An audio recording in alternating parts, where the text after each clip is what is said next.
It is said that the narration of the pastimes of the Lord is never satiating. Never satiating means one does not become satisfied by hearing the pastimes of the Lord. One wants to hear more and more and more and more. In the material world, you are happy when you are satisfied. In the spiritual world, when you are dissatisfied, you are happy.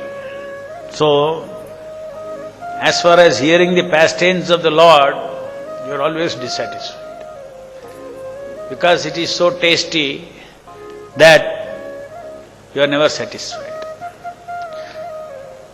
Just like if you give you a tasty thing, then you are not satisfied because you want more of that tasty thing. So this is the nature of